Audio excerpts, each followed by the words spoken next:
উদ্বোধন 20 আগস্ট হয়েছে গেল মাসের।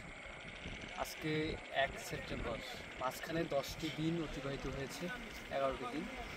তো এখন পর্যন্ত এই যে মৌলানা ভাসানী যে সেতু রয়েছে, সেই সেতুর যে লাইটিং ব্যবস্থা সেটি কিন্তু এখনও আলোর মুখ দেখেনি।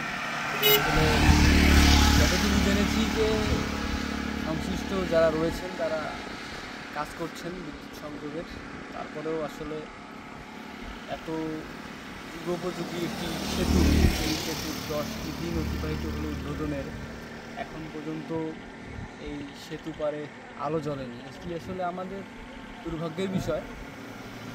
আর এর পাশাপাশি তো এখন পরিবেশ একটু স্বাভাবিক রয়েছে, যেহেতু প্রশাসন তারা তৎপর রয়েছে, সেনাবাহিনী বিভিন্ন সময় চেকপোস্টের মাধ্যমে যে দ্রুত গতির যে গাড়িগুলো রয়েছে বা চালকরা রয়েছেন তাদেরকে নিয়ন্ত্রণে আনার চেষ্টা করছেন।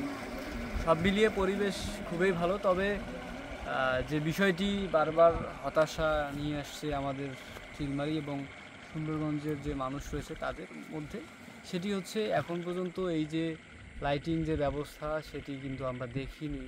তবে আমরা চাবো বা আমাদের যে প্রত্যাশা সেটি হচ্ছে গুরুত্ব সহকারে, যদিও কাজ চলছে তারপরেও আসলে এই যে দীর্ঘ একটা দিন কেটে যাচ্ছে, আমরা কিন্তু এখন পর্যন্ত অন্ধকার এই সেতুতে এখন পর্যন্ত অসংখ্য লোকজন ঘুরতে আসেন বিভিন্ন জায়গা থেকে, আপনারা জানেন।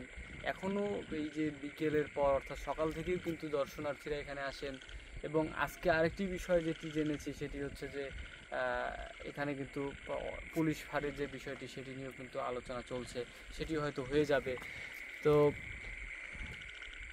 আসলে এই যে এখন কিন্তু প্রায় রাত 12টা বাজে বা 12টা অতিবাহিত হচ্ছে রাত, এখনও কিন্তু এই যে সেতু রয়েছে সেই সেতু দিয়ে কিন্তু যানবাহন চলাচল করছে। আসলে এই যে এটি কিন্তু একটি ঝুঁকির বিষয়, কারণ আমরা যেখানে আছি আমাদেরও নিরাপত্তার যে বিষয়টি সেটি কতটুকু, কারণ সব পাশে অন্ধকার।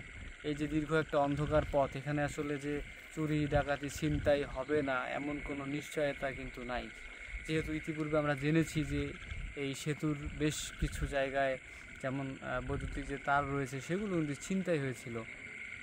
এরপরে যে সেতুর যে বাল্বগুলো ছিল সেগুলো সব মিলিয়ে কিন্তু আসলে যত দ্রুত সম্ভব এই স্থানীয় প্রশাসন কিংবা যারা সেতু সংশ্লিষ্ট যারা রয়েছেন খুব দ্রুত এই যে সেতুর মৌলানা ভাসানী যে সেতু রয়েছে তিস্তা নদীর উপর নির্মিত, এই সেতুর যে লাইটিং ব্যবস্থা সেটি কিন্তু জোরদার করা এবং যত দ্রুত সম্ভব সেই কাজগুলো শেষ করা।